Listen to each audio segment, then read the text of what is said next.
just the arrows. Okay. So yours is the next picture. Okay, that one. Yes, good. So you don't have to change anything. Good, good.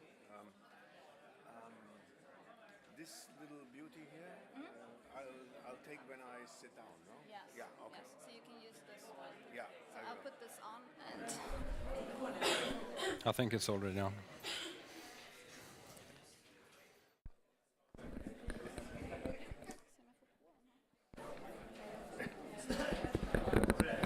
Jag tror att han slår på den där. Den ska lysa där.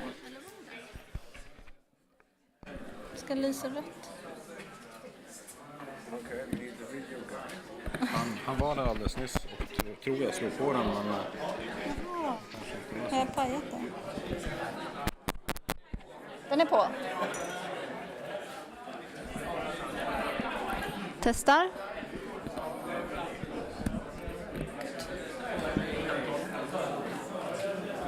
One, two, three. Yeah. I can hear you.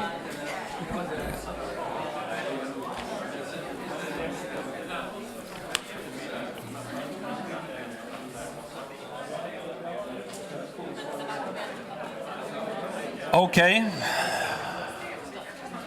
Good afternoon, everybody. My name is Stefan Svallfors, and I would like to welcome you all to the fourth seminar in the institution. With this series is to present and debate topics that are of fundamental importance for the future of Swedish society. For each seminar, we invite an international scholar of standing to give a major presentation of their current research and ask two Swedish commentators to give their perspective. We also invite the audience to take part in the discussion. Previous seminars in the series has dealt with the future of work, when the economist Richard Freeman was the main presenter. The future of ideology, as discussed by the historian Mark Lilla, and the future of democracy, which was introduced by the political philosopher Chantal Mouffe. As you can tell, we aim for ground issues and large perspectives. Two of these previous lectures and discussions are available at our website. Today's seminar will follow in these footsteps in addressing the future of inequality. For this purpose, we have invited Professor Wolfgang Streeck to give the main presentation. I sincerely doubt that Wolfgang needs much of an introduction in this audience. Suffice it to say that he's the director of the Max Planck Institute for the Study of Societies in Köln, and one of the key scholars in the world in issues related to comparative political economy, industrial relations, and European integration. He's the author of an overwhelmingly large number of publications related to these topics. His latest book, Gekaufte Zeit, has appeared in many translations, including in Swedish, Köptid, den demokratiska kapitalismens uppskjutna kris, and in English, Buying Time, the delayed crisis of democratic capitalism. And I'm happy to report that the Swedish translation appeared way before the English one. Today's talk is subtitled Low Growth, Oligarchic Redistribution and the Crisis of Democratic Capitalism. And I invite you to the podium, Wolfgang, and we all look much forward to your talk.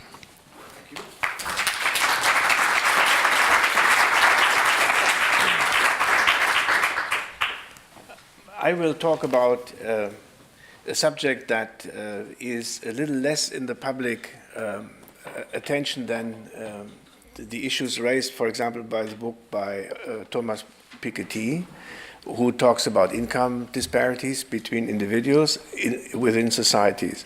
My presentation will relate to inequality among societies, especially within the European Union, and I will project the issue of inequality onto the peculiar world of European Monetary Union. Now, Sweden is not member of European Monetary Union, but as you might sense from what I'm going to say, it will indirectly affect all of Europe, including those countries who were smart enough not to join the euro. I will begin by saying something on the on the three afflictions or disorders of OECD capitalism in advanced capitalist countries. And I will then say something on regional and national inequalities inside European Union in the context of the general condition of our political and economic order. This will then lead to a discussion of convergence. Convergence is equality translated into interregional or international relations, and on the issue of how possible this is in the near future. I will use Germany and Italy as examples of nation states with great regional inequalities as an example for or a background to the discussion of the European Monetary Union, which is an international structure, also with great regional inequalities. And then at the end, I'll say something on the future domestic politics of Europe, and the conflict lines that one can identify as dominating you can say the domestic politics of integrated Europe. I begin with the three. Now we will have to find this here. Here. I begin with the three problems. The first is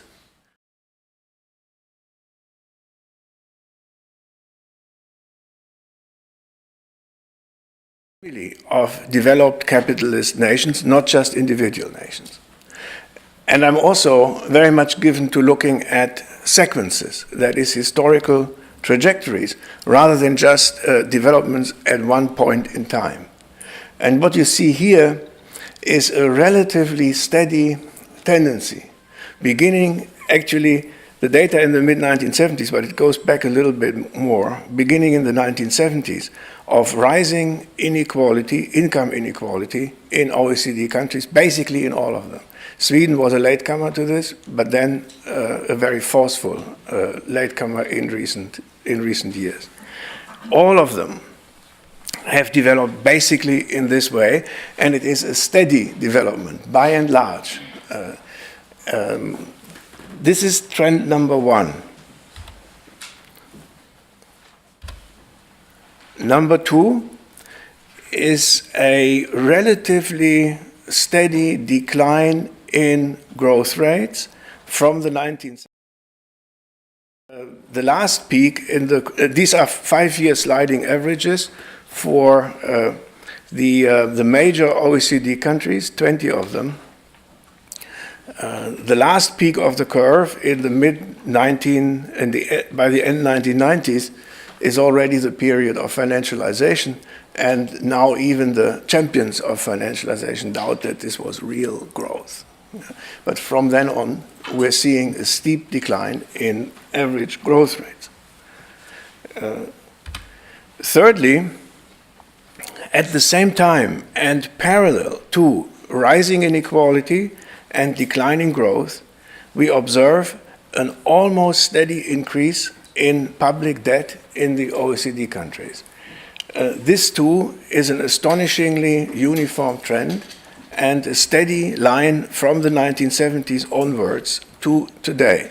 There are short periods of consolidation, especially in the 1990s, early 2000s, but all of this was wiped out by the crisis in 2008, when public debt took a big jump, a big leap as a result of the need for governments to absorb the enormous bad debt of the financial sector, plus stimulate their own economies. Now that is also an astonishingly steady trend, and it is also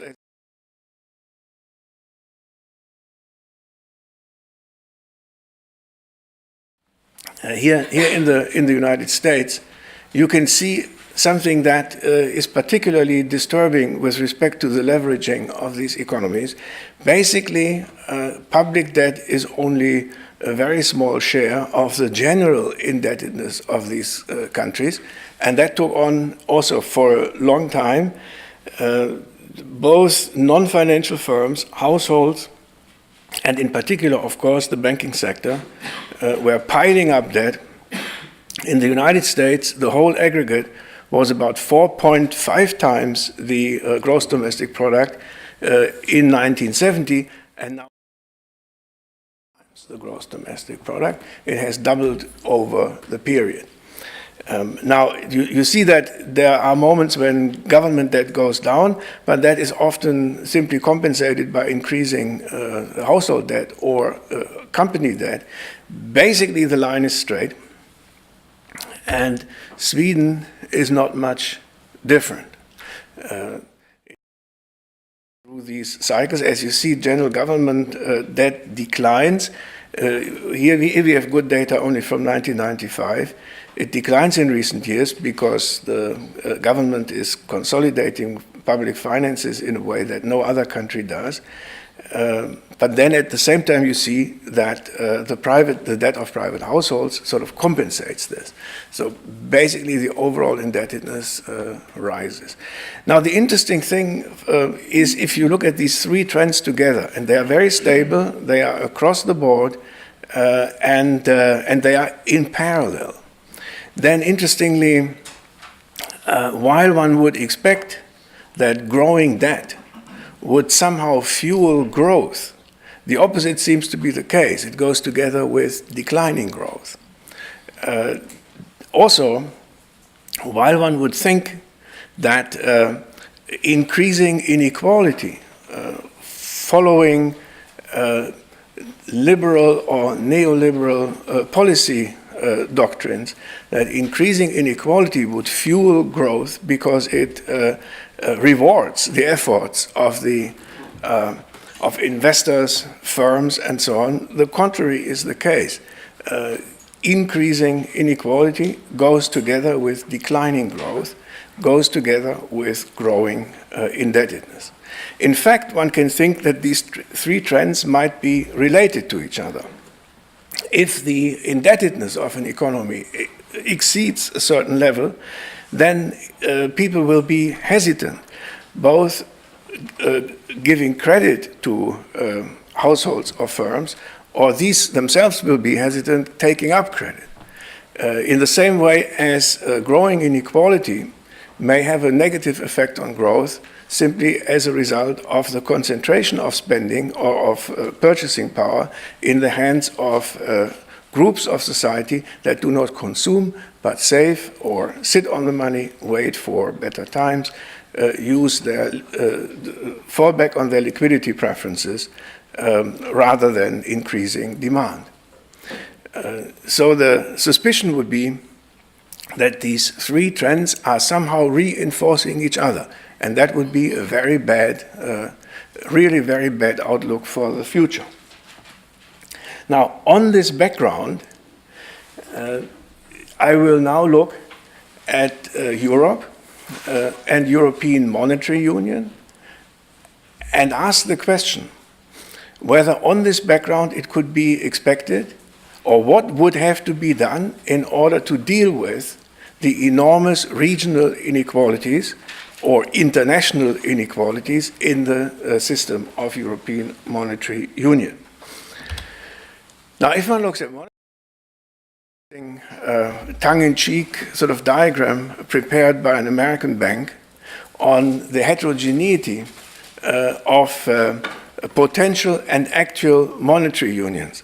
And what they do is they measure the level of heterogeneity in the bars, and you see that on the right side, we have the 12 major countries of European Monetary Union, enormous degree of heterogeneity, and then they compare this to a number of potential monetary units. So if you form a monetary union of the market economies of Latin America, that is on the left side relatively little heterogeneity, then the United Kingdom and English-speaking offshoots, and so on, until countries beginning with the letter M.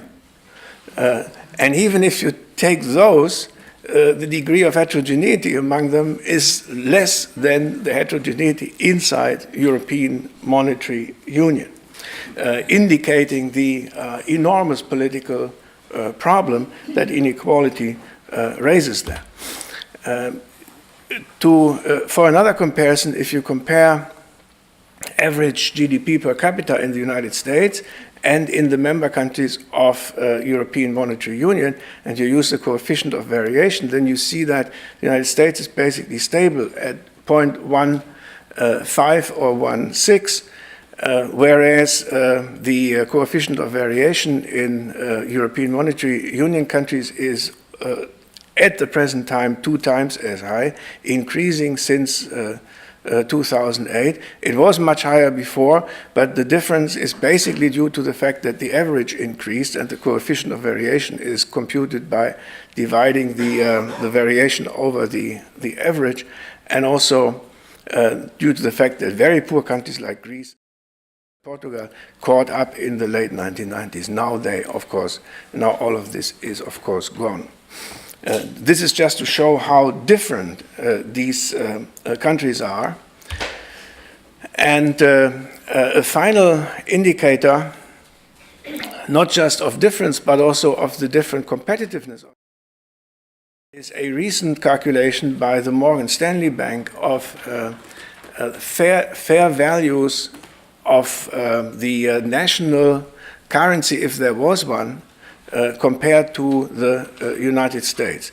So the actual rate of the euro compared to the dollar is 1.36. That is, you get $1.36 for 1 euro. If Germany, given its present economic performance, had a currency of its own, the fair value would be 153. That is a lot higher than at present, which would lead to a reduction of the enormous export surplus of the country. However, if you look at a country like Italy, then the fair value would be $1.18, which means that this country would basically need a very hefty devaluation in order to become competitive in world markets, which it cannot have because it now has the same currency as Germany. The difference between 153 and 118 is really gigantic in terms of the prospects that these countries have of economic recovery. This table shows you why the Germans are so enthusiastic about the euro. It gives them an undervalued currency. And it also explains to you why the previous Italian prime minister, a man named Letta, we don't remember him anymore because he was in only for a few months, was overheard when he was still prime minister speaking into a microphone of which he didn't know when he said, "This damn euro." Yeah. But basically he was a very strong supporter of the strongest supporter of the euro that you could find in Italy. This damn euro has to be the Germans, of course, are very much in favor of the Italian demand for a devaluation of the euro because that would even more increase their competitiveness. So here we have the starting problem of a situation where there's enormous internal difference in competitiveness and in per capita income in this zone that shares a common currency. Currencies are not just means of exchange, they are also regimes of evaluating valuing different performances in the economy. And the euro, the way it is constructed, is very favorable to a political economy that places a lot of emphasis on saving and on exporting and on wage moderation, whereas it is averse to a country that places a lot of emphasis on consumption as the source of growth and on government spending, as well as on the leadership of the domestic public sector in terms of wage setting, as opposed to the external sector. Sweden had this problem that they, for a very long time, were able to maintain the leadership of the export-oriented industry in wage setting, and then there came the problem that the domestic sectors wanted to drive the wage development. In Italy, it was always the case that the strongest wage pressure came from the domestic sector. Therefore, they very often needed the devaluation of their currency, which they could get. France is especially the same thing, which they could get for a long time, but now no longer. So what happens in a polity, and we have to describe the European Monetary Union as a polity, what happens in a polity that is so diverse and has such great differences. Now, usually in countries that have great regional disparities, we have some sort of transfers from the rich parts of the currency of the country to the poor parts of the country. And indeed, in Europe, already before monetary union, there were transfers from the rich northern countries to the Mediterranean.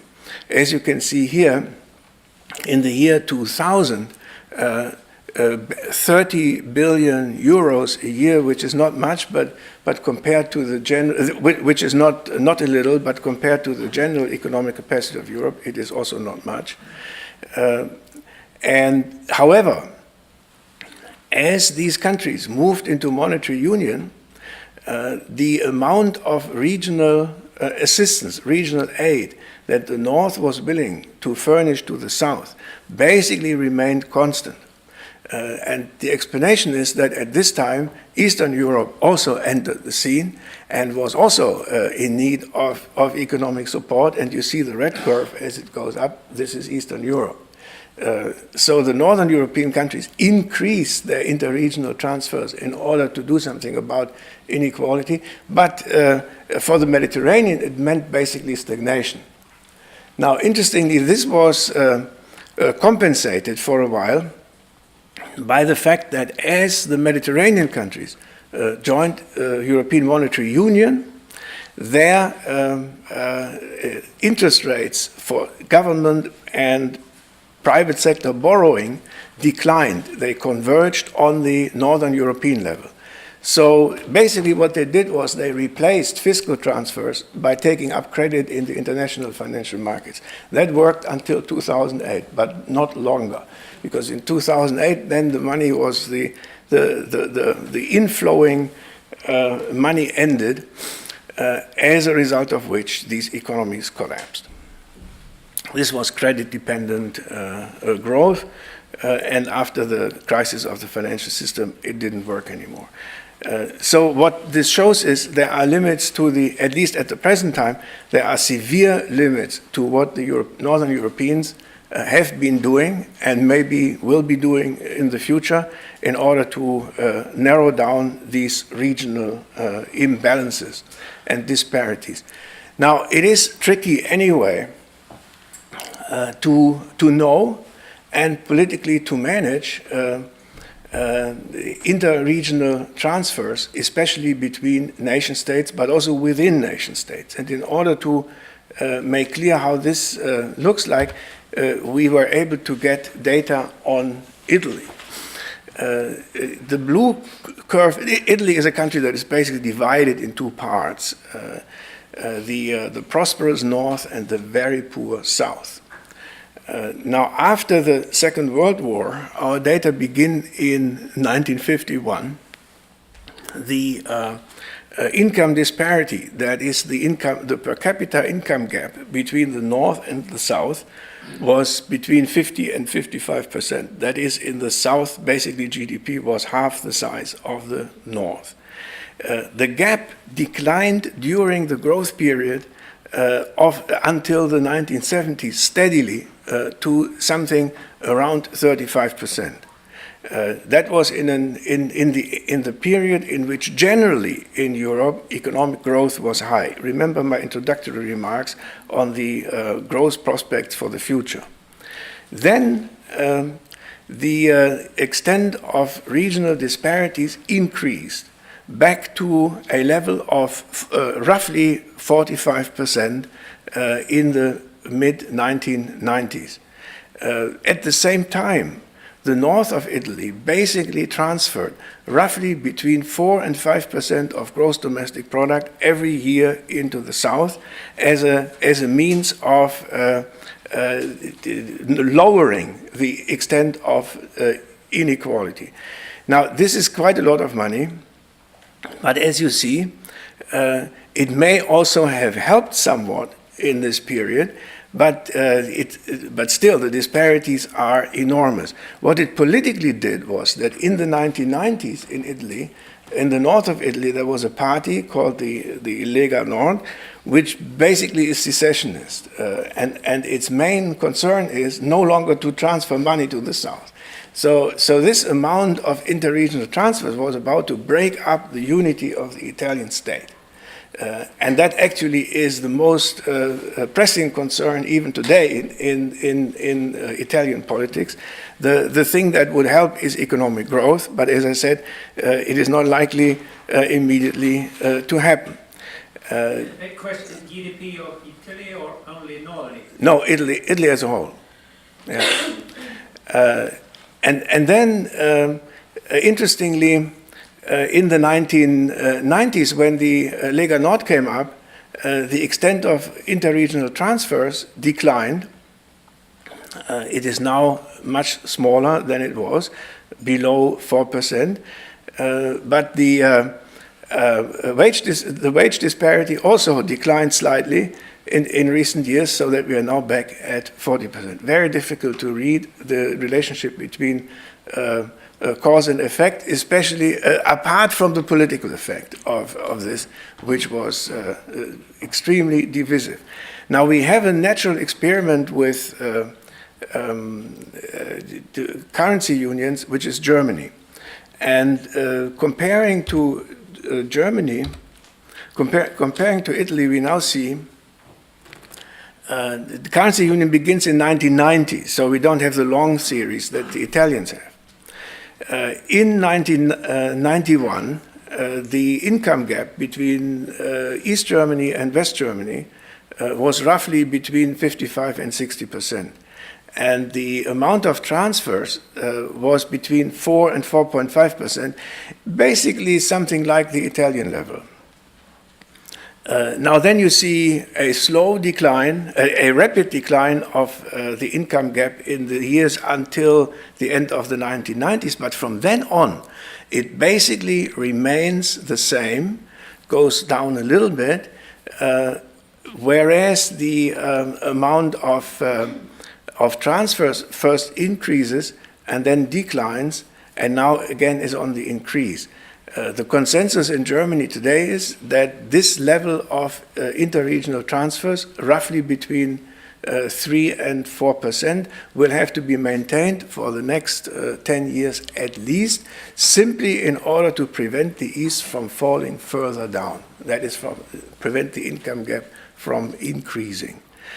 Now, both in Italy and in Germany, the amounts that are used to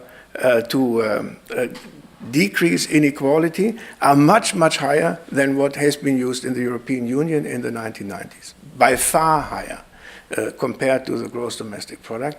And still, all they can do is basically keep the thing at the same level. Now, if you want to think about inequality in the future, it is useful to look at a few other numbers. That is the relative size of the areas of poverty and the rich areas, both in European Monetary Union and in the countries that we're talking about.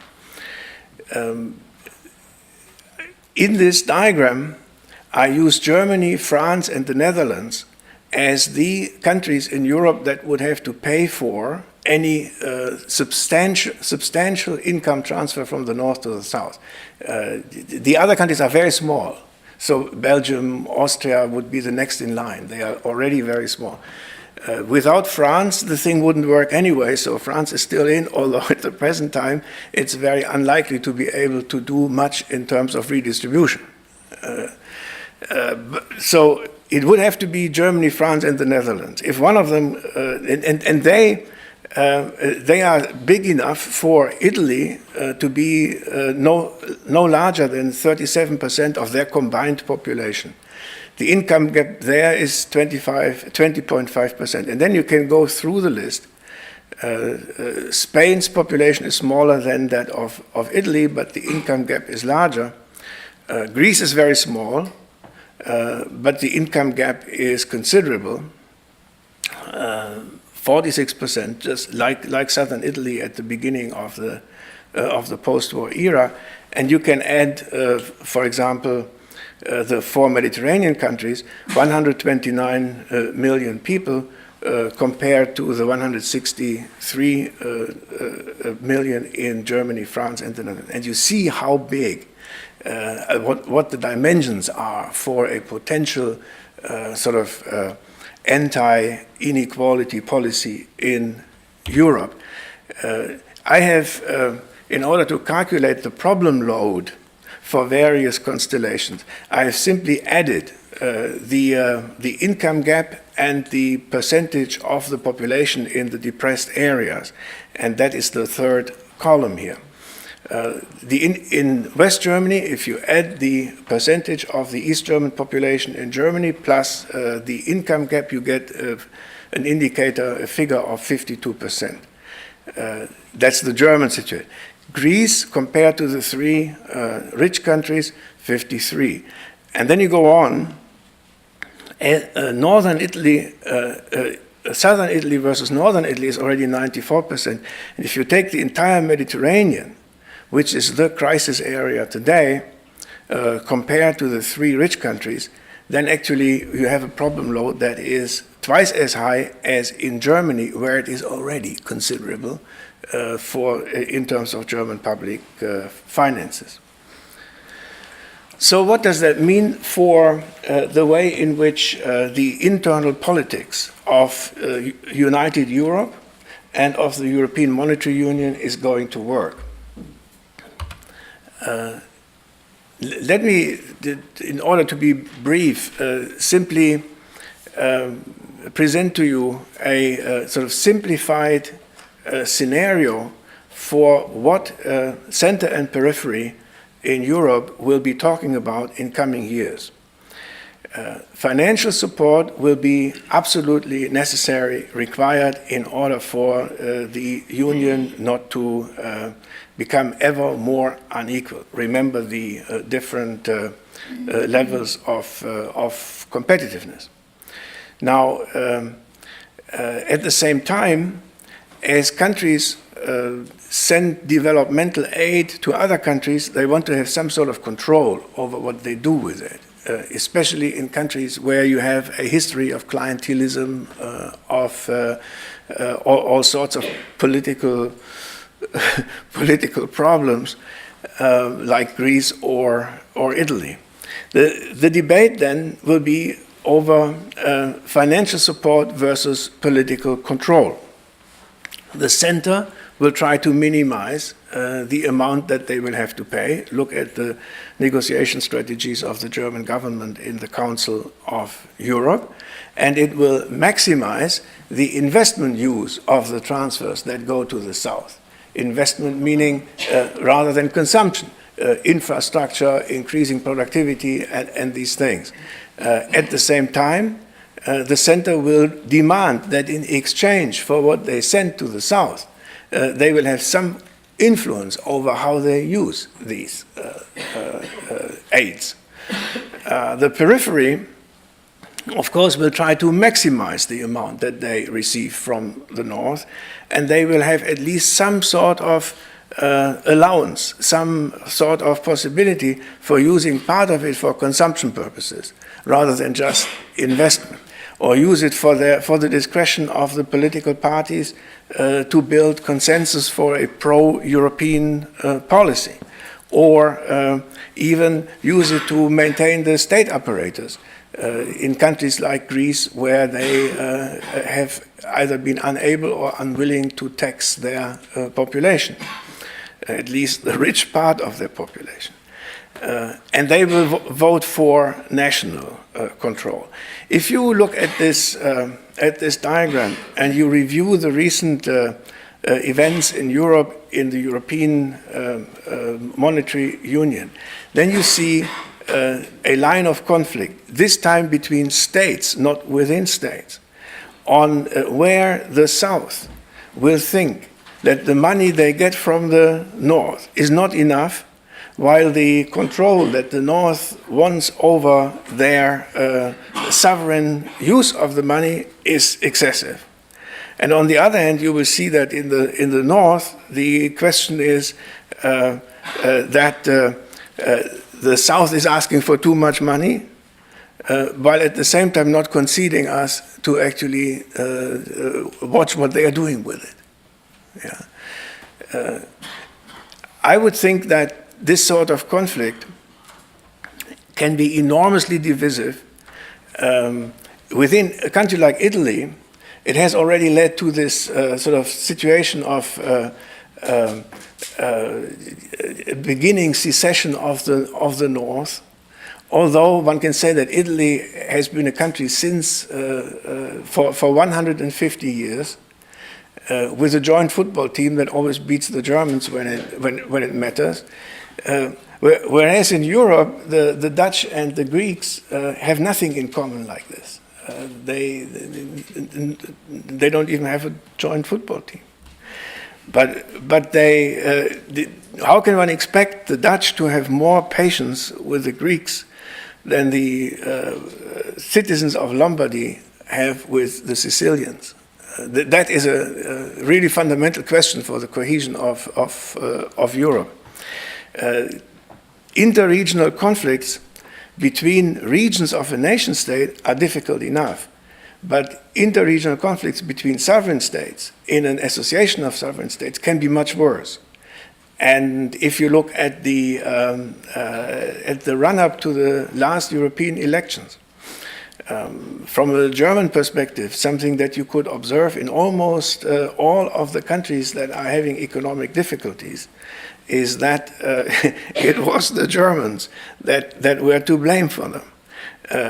The Germans who were, first of all, benefiting from the Union and at the same time not paying enough in terms of solidarity contributions to these other countries, demanding reforms instead of redistribution, insisting on austerity, that is on internal devaluation as a replacement for external devaluation, lower wages, lower pensions, lower government spending as a condition of competitiveness.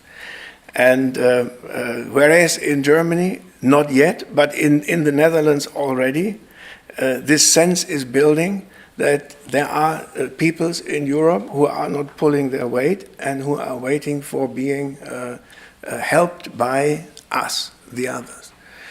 I see a decade of increasing international conflict within this construction of Europe. And I urge you, looking at the last election, to take very seriously this image of France beginning to turn anti-European, a lot of other countries having the potential to do so. And my explanation would be the basically very difficult, the enormous difficulties of dealing with regional, national inequalities in an international context. So far on the future of inequality in Europe.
Revival of the Capitalist Welfare State, which will be published by Edward Elgar later this year, and he's also a regular contributor to the public debate concerning these issues. And our second commentator is Ursula Berge, who is political director at the Union for Professionals, Akademikerförbundet SSR, and her previous positions include head of the think tank Agora, political advisor in the central government office, and political editor of the newspaper Norrländska Socialdemokraten. Ursula is also a frequent contributor to the public debate about developments in Swedish politics. And we have decided that Andreas will go first. Thank you very much. And thank you for a fascinating talk. I share some of your concerns. I will get to that. But on the whole, I am much more optimistic than you are. And my book is also much more optimistic than your book. So Should be. I'm not sure it should be, but we'll see who's right. I wanted to show this because we see many graphs like this showing that within country inequality is on the rise. And the thing about the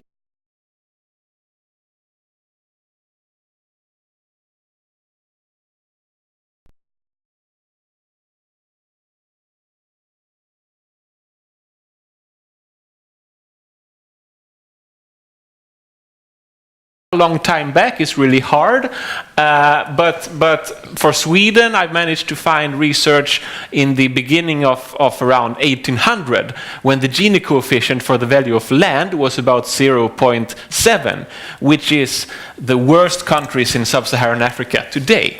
So the picture of increasing inequality is it looks like that only if you start the graph at the very lowest.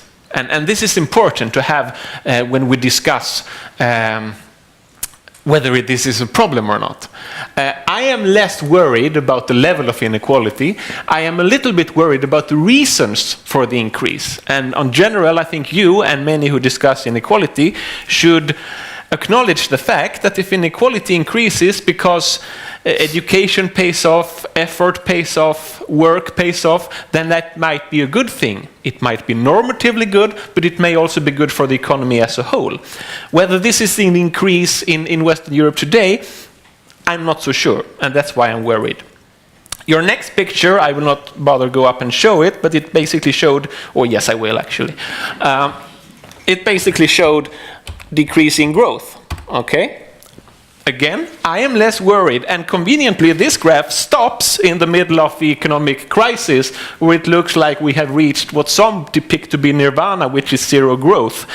I do not think that's a very good thing to strive for. I don't think that this is how it will end. I'm pretty sure that most economies have already recovered. But the shift downwards in GDP doesn't worry me as long as other measures of well-being are still moving in the right direction. And they are. GDP is a pretty lousy measure of well-being. It measures what goes on in the formal economy. What goes on in the formal economy and the economy as a whole right now are several trends that GDP cannot really capture. Things are getting cheaper. Many things are free. Many things I pay once a month and then I can enjoy them how much I want to. And this doesn't show up in the GDP measure. So just to take one example, for less than a movie ticket, I can have all the movies I want streaming into my house. And the economic well-being is the difference between my willingness to pay and what I actually pay. This is what economists call the consumer surplus. And GDP has become a worse and worse measure of the consumer surplus when so many things are available for free or at a very low price. Third, I am a little bit worried about increasing debt, okay? And the reason I'm worried about increasing debt is that we have somehow managed to blur the line between public debt and private debt. And whenever you blur the line between public and private, you get problems. And also, I would say you no longer have capitalism. Capitalism for me is defined by private property, whether that is positively valued or negatively valued. You should be sure who owns what when it's positively valued, but you should also be sure who has a debt. The problem now that we blurred this line. So take the example of the big differences within the Eurozone and Greece. So first of all, the euro was not created because somebody thought these countries were similar. Nobody thought that. It was created for political reasons, which we can discuss, and for some reason, many people thought we could maybe make them more similar. And by the way, this is the case for most currencies. There are very few actual currencies who correspond with optimal currency areas. In that situation, I'm not even sure Germany would be one. Sweden for sure would not be one. So they are about as similar as any country on starting with the letter M, for example. And the idea was not to solve this with transfers, but with structural reforms, which I think is really, really hard when you tell somebody to implement structural reforms and they may not be too keen on doing that themselves. And for this reason, it was a huge mistake to allow Italy to join. And once Italy joined, it was impossible to prevent Greece from joining, but that was also a big mistake. So the union as it was meant to be no longer exists. The ECB, who would never do quantitative easing, will start any day now, and that was not the way it was meant to be. But the main problem is the structure of the dysfunctioning economies, and those problems would be there even without the euro. The thing about debt is that if you look, for example, at what happened to Greece when they joined, and you describe this in your book, and it's interesting. Over a night, Greece had access to so much cheaper credit than they had before. It was as if it turned into a Germany with nicer weather. But of course, that has not happened. But so it could be either of two things. Either the people in the financial sector did not do their homework properly, because they're supposed to assess risk and sell credit at the price reflecting that risk. Or they assumed that lending money to Greece, these loans are essentially backed by the European Central Bank. And I am afraid that they have not been punished enough for making this assumption, because we've essentially given them right. And that's the problem with debt that we have this very moment. And this does not only apply to Greece, that applies to Sweden as well, and Germany. And to conclude, let me illustrate this by comparing cars with banks. Cars are produced on a market by different companies. When you buy a car, you want to make sure that you buy it from a well-known manufacturer. Germany has several, high quality, by the way. This, to make sure that you can get it repaired, you can get fixed. You may even actually look at the environmental profile of the manufacturer. Many people evaluating competing companies in this way, which on the whole results in a rather competitive market. Compare this to banks. When you choose a bank, you ask one question: are my money guaranteed by the public deposit guarantee? That's and then if the answer is yes, you go for the bank with the best interest rate for you. So more when you put in bank and put in money, and less when you want to loan. And this is all you ask about banks. And that, of course, means that we have basically made capitalism not functioning here, because we're supposed to ask a number of other questions. How does this bank place the money I put into the bank? How much risk does it take on? Does it have a nice distributive environmental profile, and so on? But we don't. We just assume this works. And this means that basically we have a weird form of capitalism where profits are private as long as the banks are profitable, but losses are socialized, they are public. And I would not even call that capitalism, that's something else. And that worries me, of course. Thank you. Thank you very much, Andreas. We will move straight to Ursula. Even if Wolfgang has questions to or answers to Andreas. Yeah, he will get his chance in a little while. Yeah, I think he has some questions or comments I would suggest.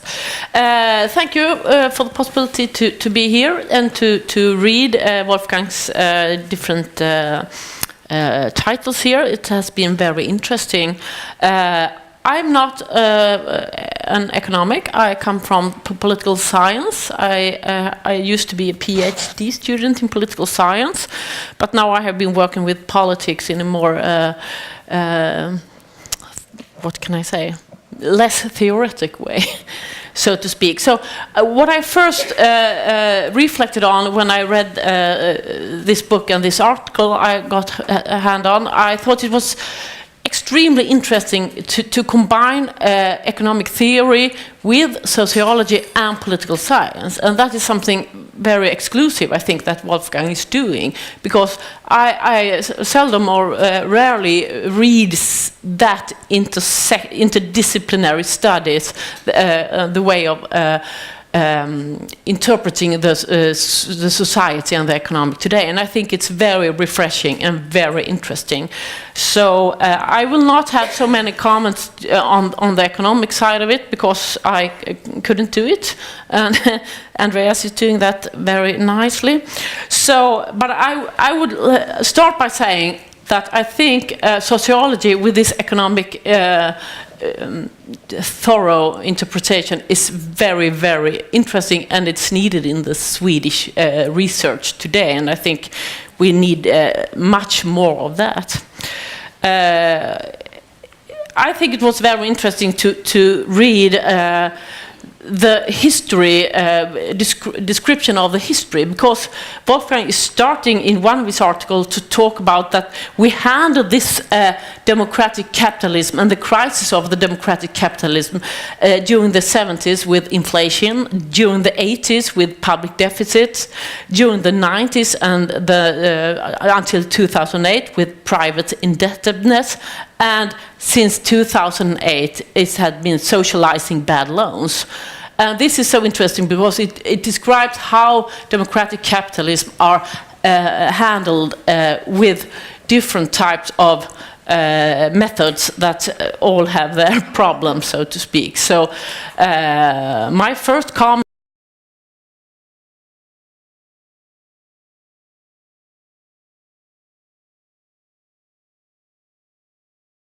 we have seen, so I'm very curious. And can we reach a new some kind of steady state situation, or is this the conflict and the crisis for the democratic capitalism? Is this an increasing conflict that will mean that we will never reach this steady state again, being made by good methods or bad? But that I would be really interested in hearing about, if it's possible to reach a new steady state and what this fifth phase might be.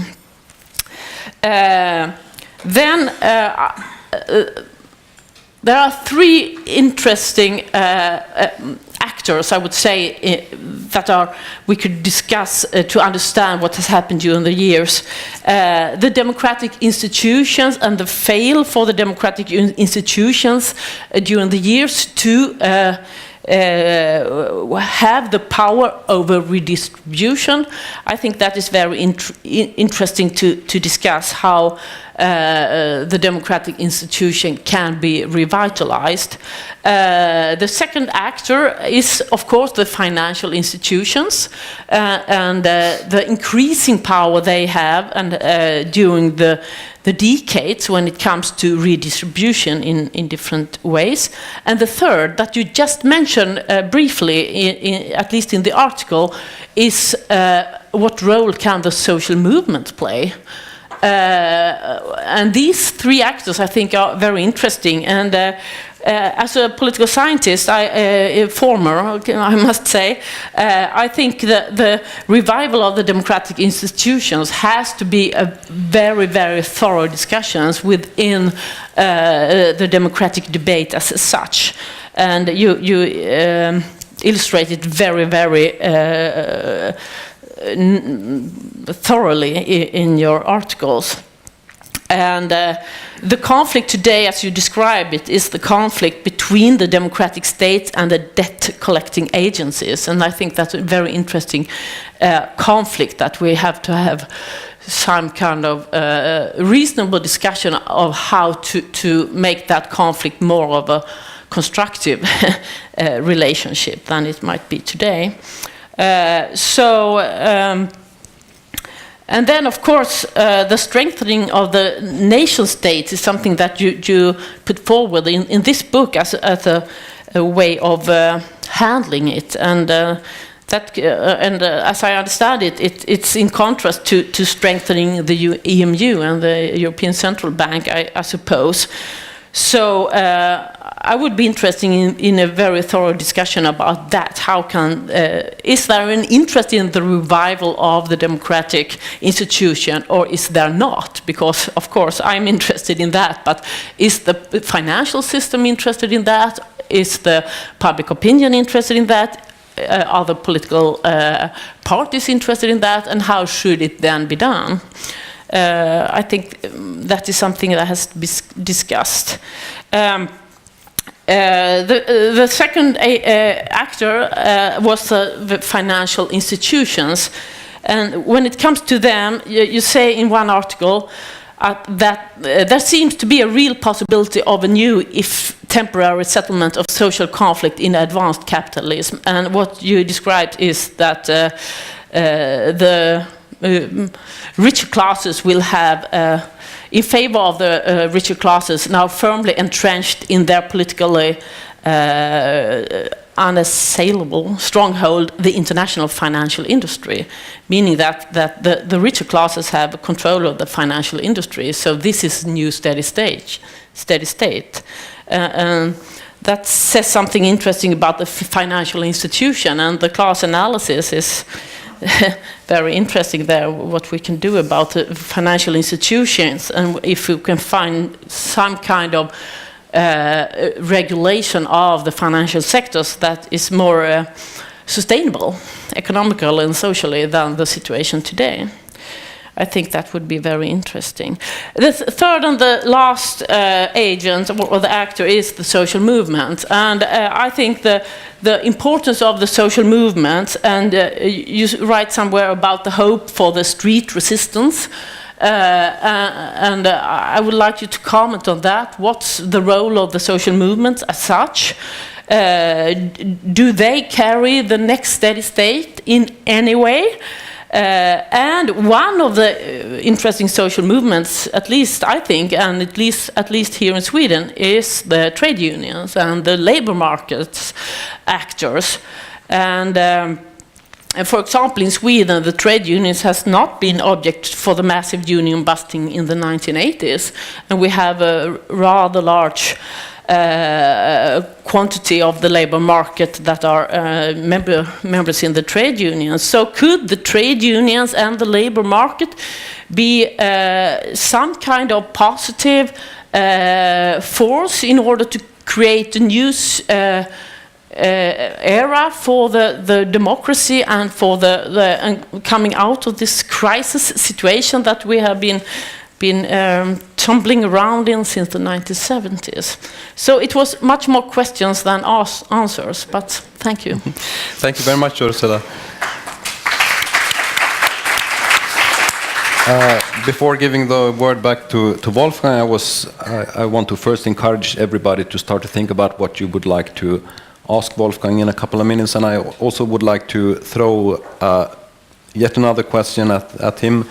And that is, if you want to expand a little bit on how you see the relation between the national and the transnational in this sense, because at many points in your latest book, for example, you seem to suggest that an actual recentering on the national level, a strengthening of national institutions, is something that we should strive for. On the other hand, it seems to me that any kind of serious attempt to tackle the present imbalances and conflicts would have to include a substantial amount of transnational action. And if it's the case that the current European Union institutions are not particularly suited for the kind of transnationalism that would in a serious way address these issues, what what kind of transnational organization is possible, and how do you see that? Please, Wolfgang. Yeah, I begin with the last question. This is absolutely a puzzle. On the one hand, the nation states are still strong enough, as I tried to show when I talked about interregional disparities in Europe, are still strong enough to engage in considerable sort of nationalist mobilization and antagonism. And while at the same time, the fact that peoples are organized democratically still at national level leads to the fact that very little redistribution among nation states is possible. Look at the Dutch and the rich countries of Northern Europe, which are themselves under considerable consolidation pressures in terms of their public budgets and their very limited willingness to do what you normally do inside a polity, that is to help out your fellow citizens in other parts of the country. So if you look at the European level, and the way and the institutions that have been set up in Europe, in part as a result of this, these are institutions that spread prosperity in one and only one way. That is by encouraging the so-called, as Andreas calls them, reforms. Reforms in the South, which, however, without the help, without considerable assistance, will be politically extremely difficult to do, because basically what you have to convince people of is to cut their own salaries, their pensions, their healthcare systems, in the hope that in 10 years they will be effectively competitive compared to the other parts of Europe. And that is a very difficult thing. My view is that it has a lot to do with capitalism. Now, and this comes to the steady state question. Capitalism is a very strange system. It works by convincing a majority of people to help a minority accumulate profit and capital. Capitalism is a system where the capital of the society is owned only by a fraction of the society, and where the accumulation of this capital is the source of the prosperity of everyone, so that the majority has to be willing to assist the accumulation of capital in the hands of a minority. Now that can happen. It is possible. It is possible in periods of economic growth, when there is enough to share around. It is possible if there is a government that can intervene in this mechanism by redistributing some of the results, not everything, because the capital owners have to invest. But we've seen in this country and in other countries in the post-war period that under certain conditions, this system can be in what Ursula calls a steady state. You could also say in some sort of both economic and social equilibrium at the same time. But I would say that underlying this is the permanent danger that if you organize this so that there is an economic equilibrium, there will as a result be a political disequilibrium, in the sense that there will be political discontent with increasing inequality. If you intervene in order to restore some sort of political legitimacy, you often do this at the expense of the equilibrium of the economy. This is the crisis sequence that I describe. After the short growth period, now we think it was a short period. It was 25, 30 years after the Second World War. In Sweden, longer. Sweden is a special case. In the rest of the world, after 1945, under American leadership, New Deal, Keynesian economic policies, and all of this. When this ended in the 1970s, the choice was between an increasing sort of political disturbance, Sweden too, incidentally, the wage earner funds, the big aspirations of social democracy under Palme and so on. Then, in order to domesticate this problem, you sometimes have to accept an economic disequilibrium, like inflation, to sort of dampen the conflict. This, however, gets to a point where the economic disequilibrium becomes so dysfunctional that it has a negative effect on the political system. The end of 1970s, end of inflation. But then you need some other fix in order to pull this very strange system together with this illogical expectation that the majority of people should be willing to work for the accumulation of social capital that is actually private capital and owned by a small minority of society. So then, to me, capitalism is a system that is in permanent turmoil for this very fundamental reason. And if you look at the historical development, then indeed the three post-war decades are a huge exception. The first part of the 20th century was a time of incredible domestic and international conflict, disruption, wars, the Great Depression in the United States, its results throughout the world. After a very short time after the First World War, when it looked like that some sort of equilibrium would be restored, but it never was. It never was. So my view of the future is we have to get used to the fact that the post-war years were exceptional. Crises are normal.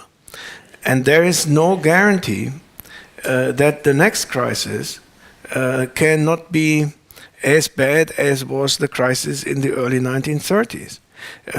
Our economic and political elites are doing their best to navigate these problems, but accidents are possible. There's no clear scenario as to what to do. And if you look at the years of inflation in the 1970s, the rising public debt in the world in the 1980s, the financialization of the economy in the 1990s, and then you read the memoirs of those that were at the levers of power in the banks, you see that they were basically playing a game, the outcome of which was unknown to them. They were taking risks on behalf, not necessarily of themselves, but of the rest of mankind. Yeah, of the rest of mankind. What is the next situation? Now we know that for a number of years now, the initiative has shifted to the central banks, especially of the large economic entities like the United States, Japan, Europe, and increasingly China.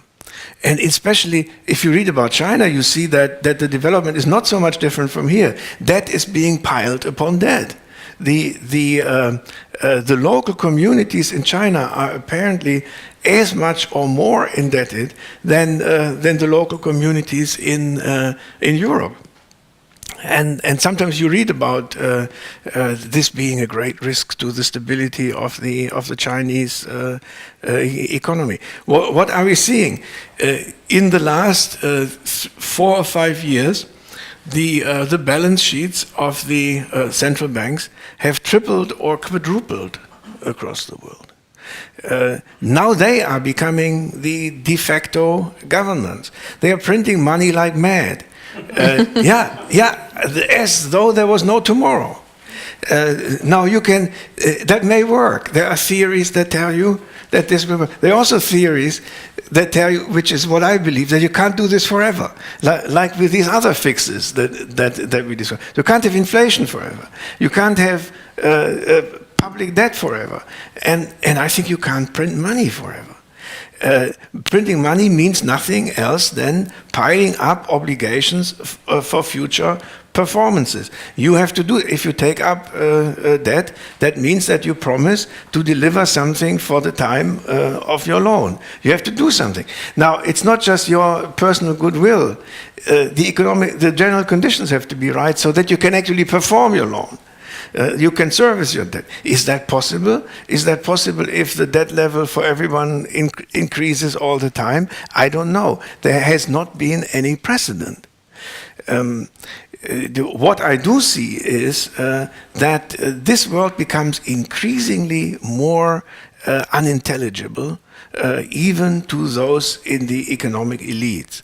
Looking back at the sequence that I described in the book, in the 1970s, for the small the little man or the little woman, you had an enemy that was your employer, and you had a friend that was your trade union. And sometimes you could sort of organize a strike against your enemy, and then you shook hands, and you had a little more in your pocket. So you saw something. This was sort of something that you could actually feel. And then in the 1980s, it wasn't no longer unions, but then it was your Social Democratic Party, or the party that was in favor of the welfare state, as opposed to other parties. You had to vote right, but then at least you could see something there where you could make a difference by casting your vote. Mind you that electoral participation in all countries since the 1970s has been steadily declining. People do no longer believe that it makes so much of a difference. And in some countries, it's a dramatic decline. The trade union membership has dramatically declined. Now, in Sweden, it's still 70%, but 15 years ago, it was 95%. Right? And the curve, the Swedes come a little late here. They came a little early with the post-war accommodation because they didn't have a war. But in 1938, the Saltsjö-Baden, I always mispronounce this, the Saltsjö-Baden agreement between the social partners created the situation that in Germany took until 1949, the foundation of the Federal Republic.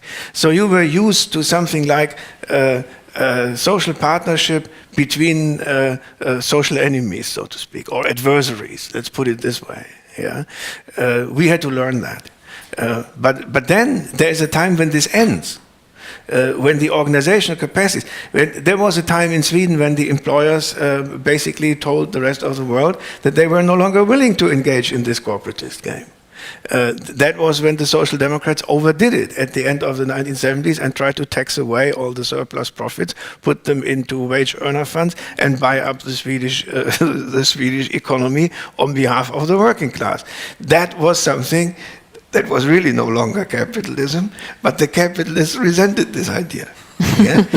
they even, I think the only street demonstration of capitalists in the history of the world took place in Stockholm against the wage earner funds. Now Sweden is very much on the way.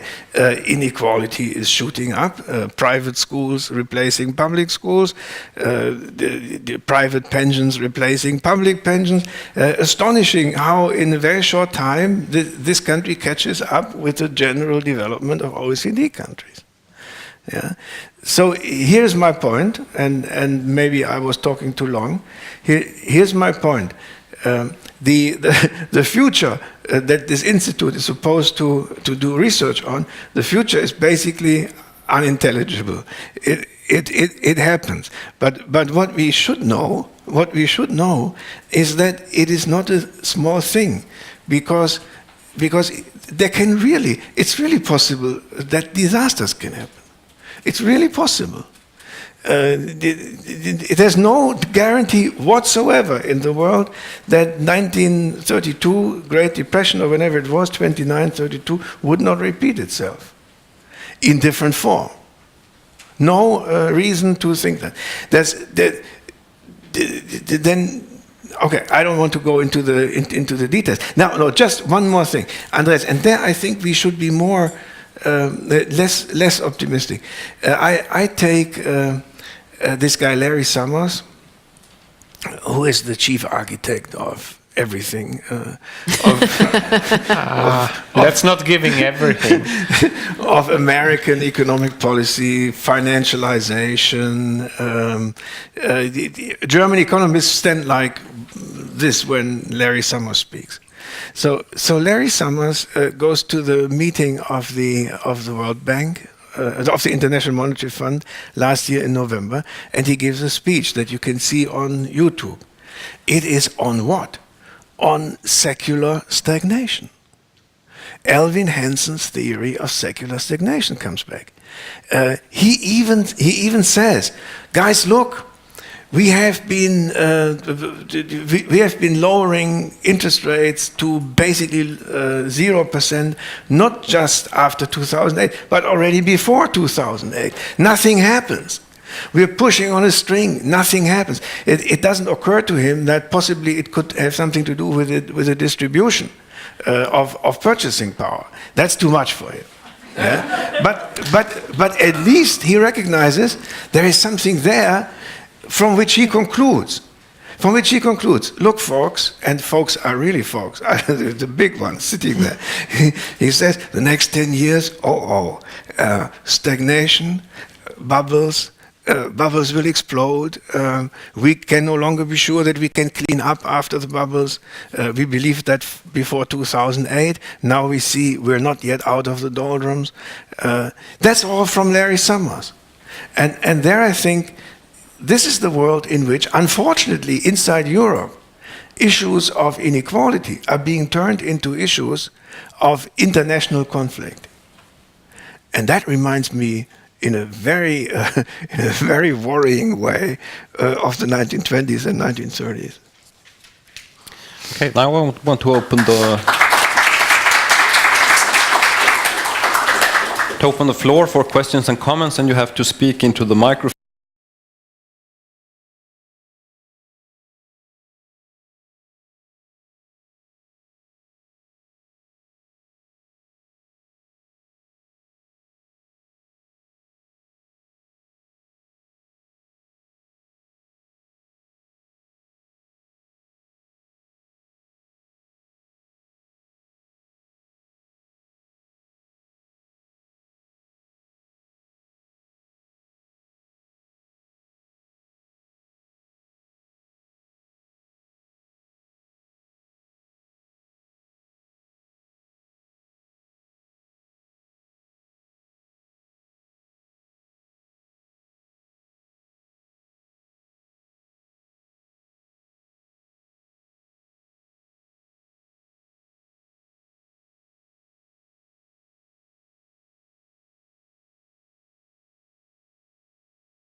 didn't the Lenin and Stalin frighten the capitalist class into this glorious mid-century, which Piketty also says is an exception?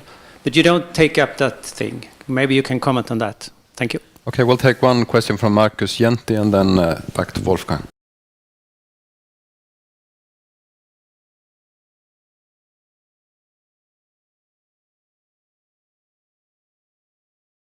Europe is portrayed as a morality story. There are these big mistakes were made in membership in the EMU.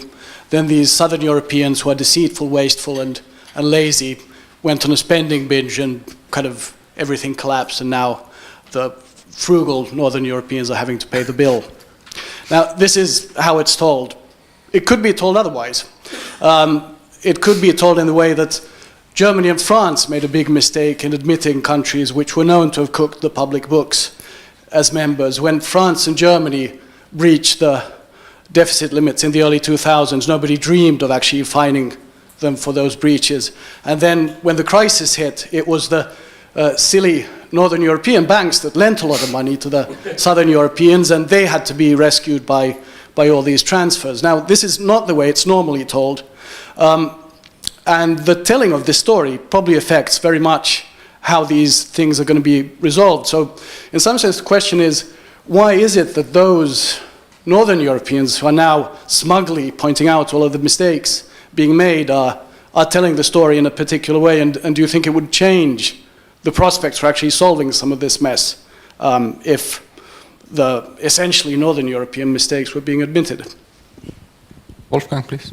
Yeah, if we tell a story, I'm afraid nobody listens anyway.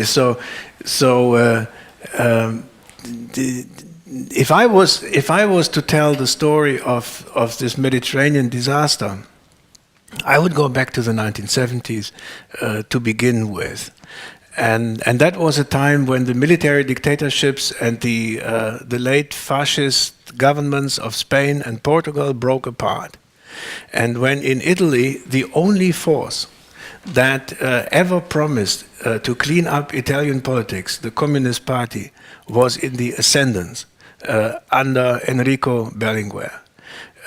And both in Portugal and in Spain, there was a real possibility of a takeover of the communist either military officers or trade unionists, and the same applied to Greece, where the communists had been defeated in the civil war after the Germans had left by the British.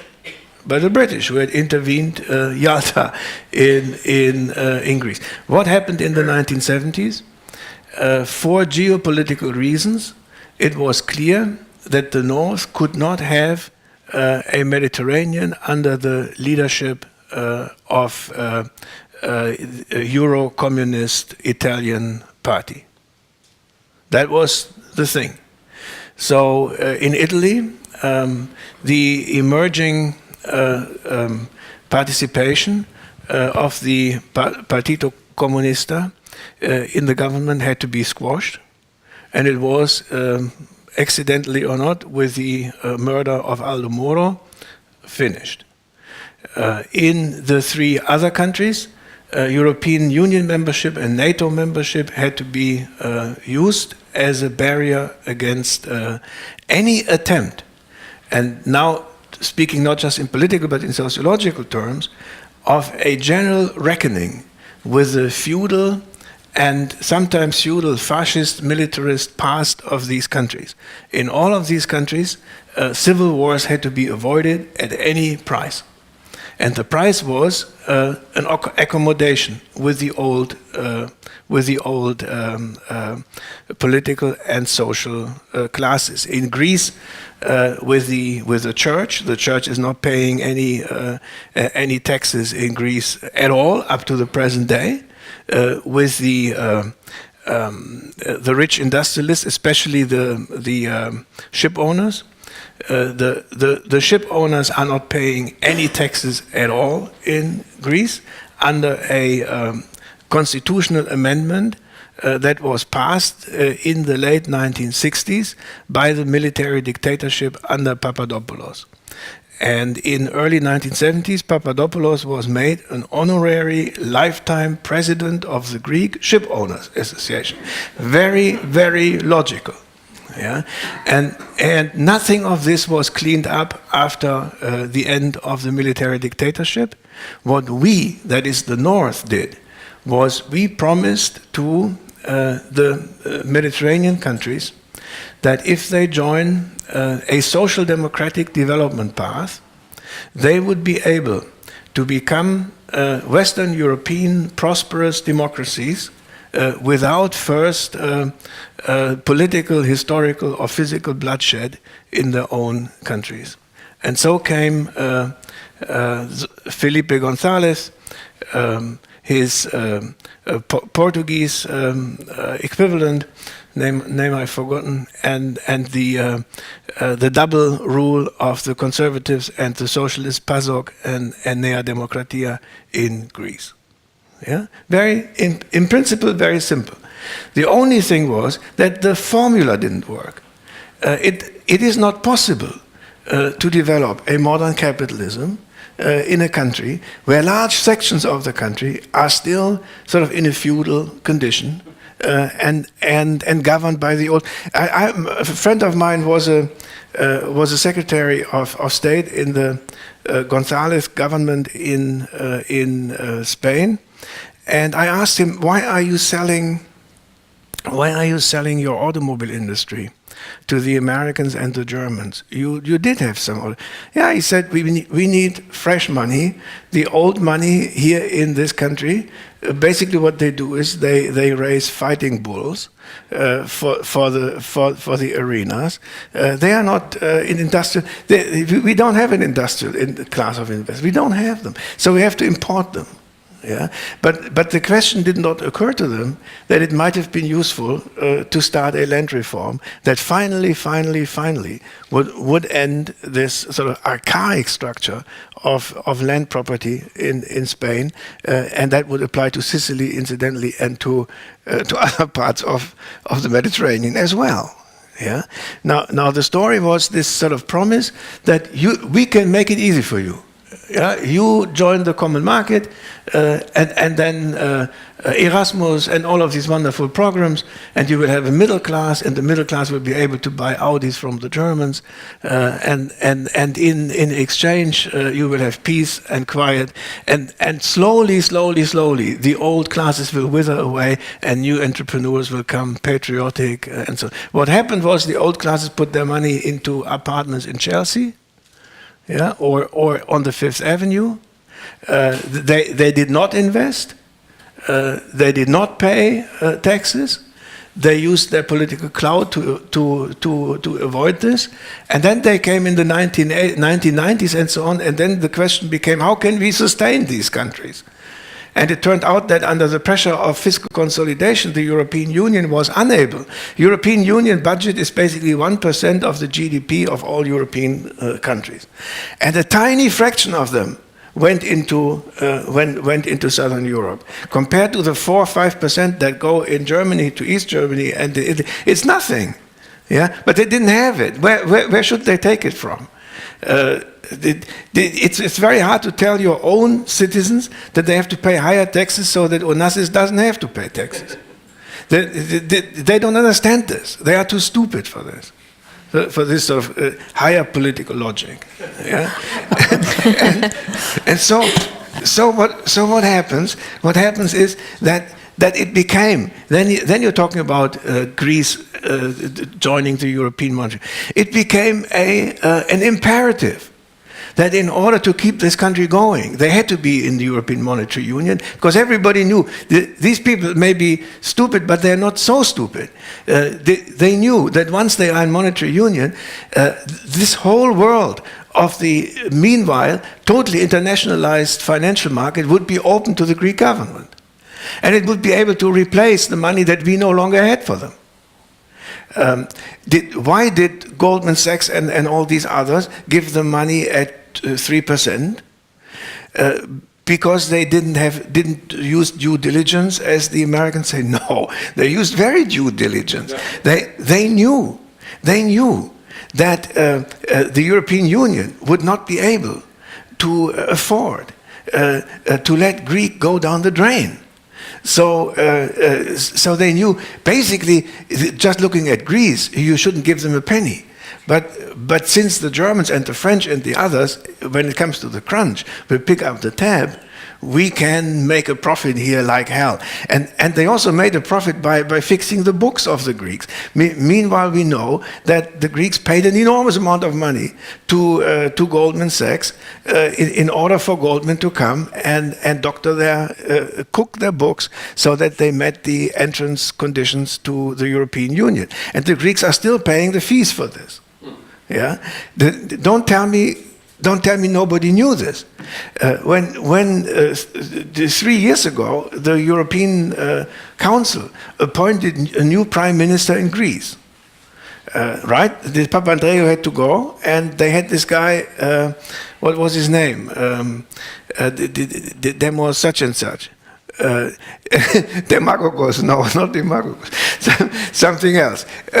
They sent this man to, and it turned out that this man, who was supposed to clean up everything, had been the chief of the Greek central bank at the time when the Greek books were doctored so that they could get into the European Union. Apparently everybody in Brussels had forgotten this. Yeah, not even the NSA was able to reconstruct his biography, apparently. Yeah, of course, everybody knew this. Of course, everybody knew this. Never was there a doubt about it. The Monti, who they sent to Italy to clean up Italy. The good thing is, he went to Italy to give an interview to an Italian journal and say, I want to turn Italy into Germany. And thank God this was his end politically. So the Italian said, next time we can vote about the guy, send him to Germany. And very well done. Yeah, he was gone. So this man had been commissioner. Imagine this. He had been commissioner for financial affairs in the Brussels Commission at the time when Greece joined the European Union. Apparently he had no idea what was going on. No, I can't believe this. What he did was, the moment European Monetary Union was passed, he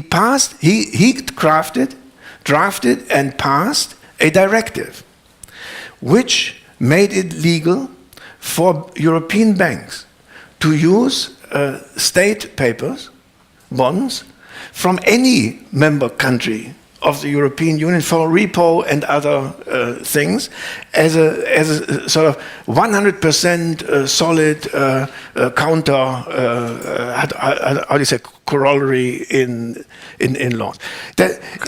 He did this. Collateral.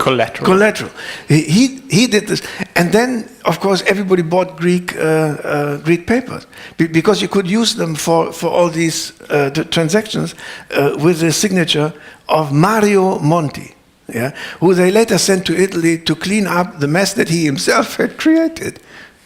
Yeah, I'm saying this just to make sure that you understand that this was not just a series of accidents. It had a sort of very fundamental political thing behind it, namely that, and there I think is the real problem, that we in Northern Europe had this feeling that we had to somehow govern the Southern Europeans so that they don't make the mistake to start a civil war. Whereby they would get rid of those forces in their societies that were permanently impeding their economic and social progress. Yeah, and one more thing, maybe, if I may, because there's so much to be said about this. The Germans, yeah, the Germans are now a master economy with virtue all over the place. Yeah. Now one has to know that in a very perverse way, Germany owes this sort of gigantic economic development after the war to the Soviet Union. Why to the Soviet Union?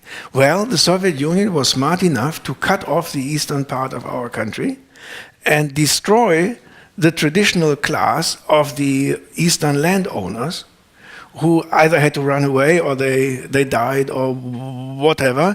They had been the real problem in the Weimar Republic because their most important representative, General von Hindenburg, yeah, as Reichspräsident, was after all the guy who brought in the Nazis into government in order to preserve the traditional prerogatives of the old classes in Germany. This alliance between the feudal classes and fascism is nothing new. In Germany, these people were away after the war. They didn't exist anymore because their political base, the East, was now Russia and Poland. So we started with Western Germany, sort of cleaned off our entire feudal legacy. The wonderful little cities in the Rhineland with all the Handwerkers and the artisans, they suddenly were a state for themselves. Ralph Dahndorf has described this in terms of in his famous book about democracy and economy in Europe, in Germany. Germany had the great advantage that the revolution that the Germans were not able to do in the 1920s was accomplished for them by the division after the war. Similar revolutions are necessary in order to get rid of the feudal legacies that impede modern development. Not in Sweden. In Sweden you were able to get rid of this very early, and Sweden was a sort of peasant society with egalitarian traditions, and so you lived in paradise. But the rest of Europe had this very big problem, which was the feudal past. Yeah, and that problem is still something that that makes modernization so difficult in a place like Sicily, in a place like southern Spain, and especially in a place like Greece. Okay, the next question is up there somewhere, and we.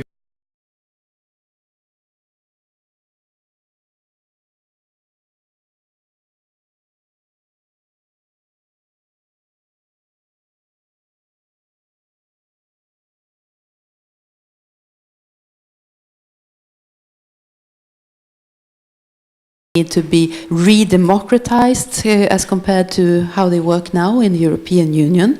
And do you think they could then become a tool for combating, for instance, inequality, not just price stability? And do you see any chance that that will happen now? And I also wonder, do we need more public banks that work for the common good on all levels, in order, for instance, in order for states to borrow from their own institutions and avoid excessive rents to private banks? Do you think that will happen, and is that an option? And finally, I would also like to ask you, who should actually be authorized to create credit or to create money? Should that be an exclusive right for public or central banks, or should it remain? Can we control it if it is the way it is now, when private banks have the authority to create almost limitless amounts of money? Thank you.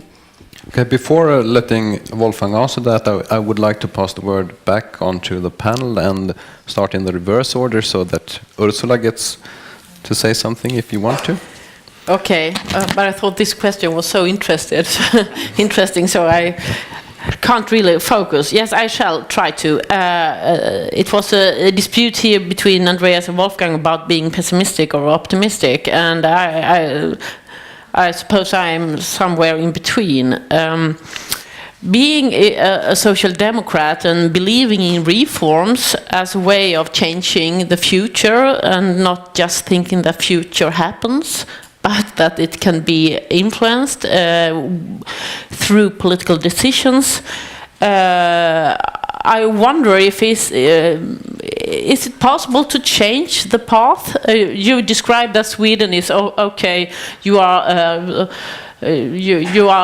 further behind, but you will go the same road. But is it possible through political decisions and political power to change that?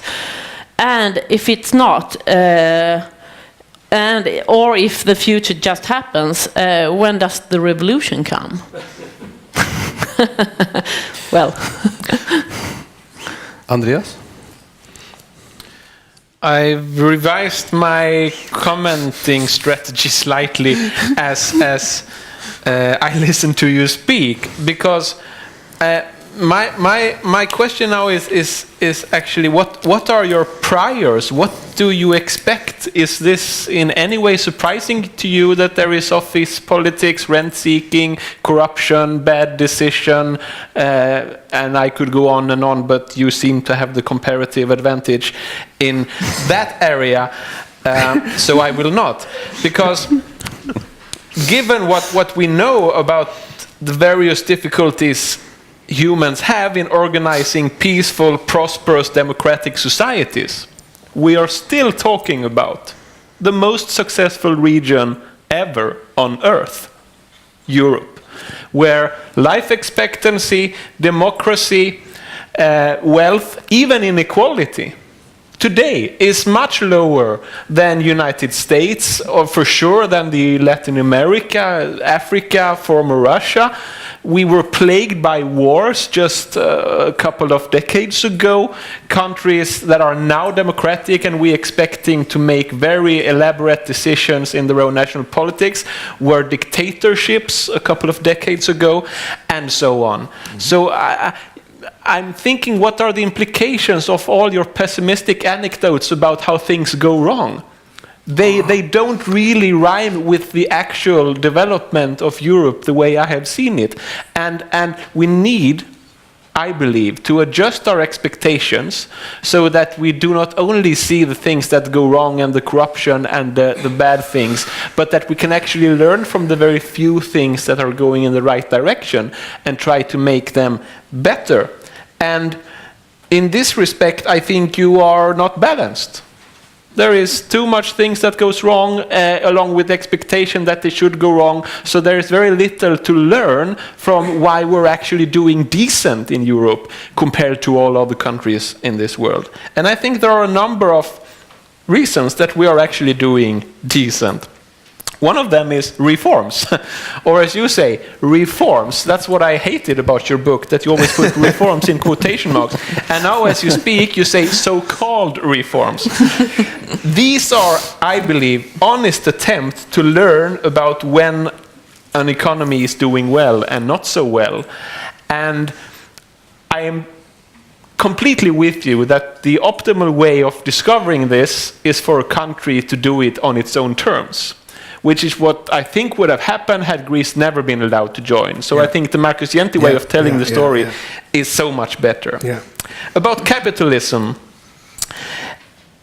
it's not necessarily ownership by the few, by an elite. It's ownership, period. Capitalism in itself says nothing about the distribution. Among the best things you can do to empower poor people is to give them ownership to their land and their own capital. A dispersed competitive ownership is probably the best an economy can have when it comes to this distinction between capitalism and socialism.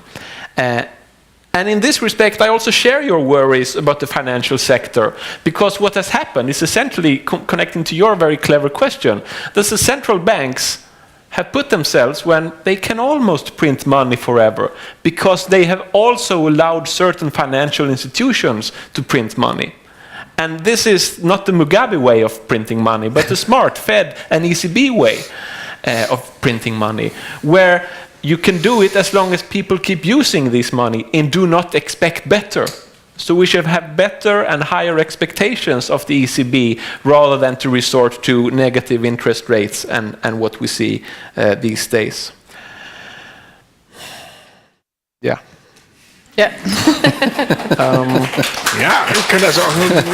I think Larry Summers is pretty smart and sees what's going on, because there are certain connections between right-wing public choice theory and Marxist analysis that both are very useful for analyzing what is going on at this moment. Thank you. Thank you very much. So Wolfgang, you have several minutes to sort everything out before we close. First of all, I would like to say that I was very much in sympathy with the questions that the lady over there raised. I think the very construction of our monetary order is now to be investigated. That is something that we need to really think about. European Monetary Union, with the disasters, and I think there we at least agree, with the disasters that it has caused politically as well as economically, is a beginning for us to think about this.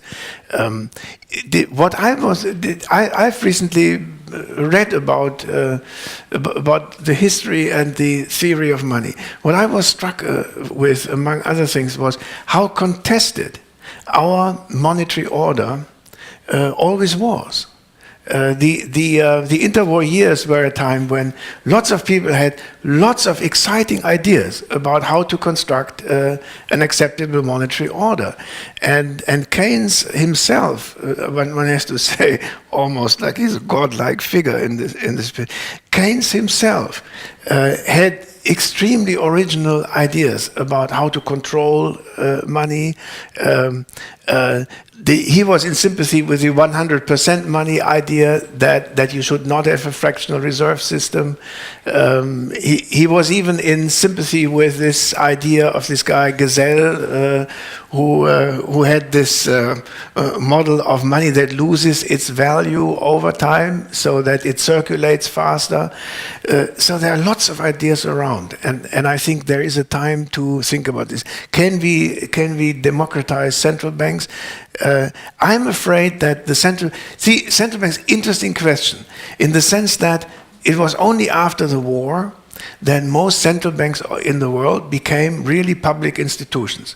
Before this, they were often in private ownership, or they were semi-public, semi-private.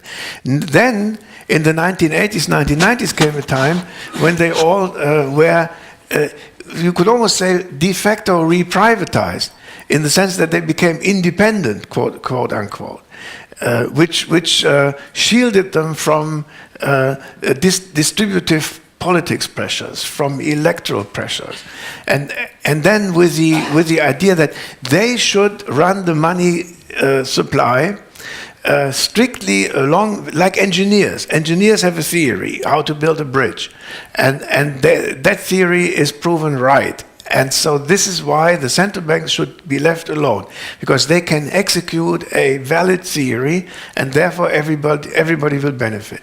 Since 2008, we know, first of all, that they don't know the theory themselves. Secondly, that they are developing it on the go as new problems arise. And thirdly, that their very tight relationship with the private credit sector sort of probably makes them institutions that we should not put too much trust in. If I look at how the European Central Bank today refinances the morbid banks in the Mediterranean through all sorts of very, very sinister deals that they are making, then I don't think you can democratize this. You have to ask much deeper questions on the nature of money and how money should be used in a society like ours. Okay, I don't have too much time, but I want to say something about optimism and reforms. All the good things, Andreas, that you mentioned about our way of life, and I'm a European by choice. I could have lived in the United States, but I want to live here. All these good things have not fallen from the sky. They were the result of political struggles against tendencies that might have gone in the other direction.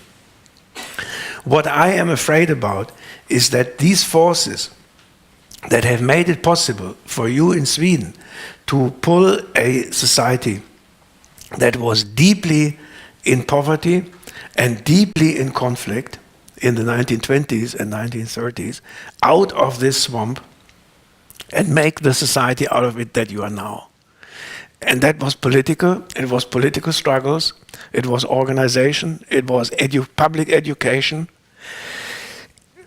Perhaps these forces are no longer there where they should be. Maybe not here, because the decay of these achievements takes a long time. But now Sweden is relatively satisfied with a basic unemployment rate of 6 to 7%. If 8 It's 8 actually. Yeah. See, and when I did my economics and my labor market economics, that was a time when our professors would tell us, look, there's a country like Sweden, there's no unemployment, and that is something that they do for political, with political means, for political reasons, because they want to keep their society together. Right? So that's why maybe it is justified to be a little bit more alarmist when you look at the tendencies. And even here you're doing very well, but there are other countries where it's very, very bad already. United States,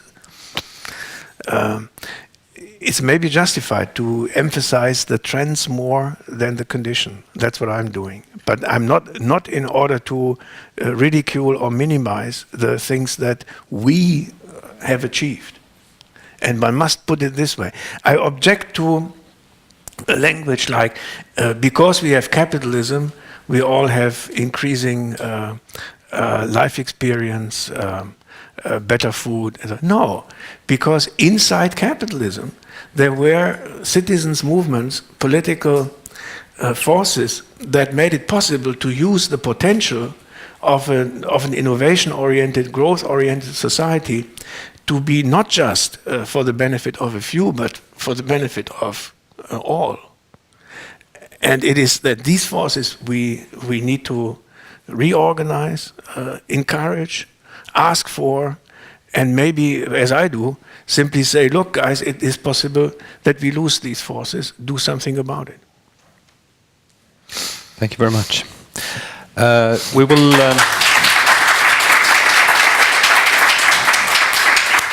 have to draw this to a close. The next seminar in this series will be on the 9th of September, when Eric Kleinenberg of New York University will speak about the future of urban social life. See you all then, I hope, and I hope most of you can stay for coffee and snacks afterwards and have a chat with our panel. But before that, I would like to really thank Wolfgang, Andreas, and Ursula for this most stimulating discussion. Thank you very much.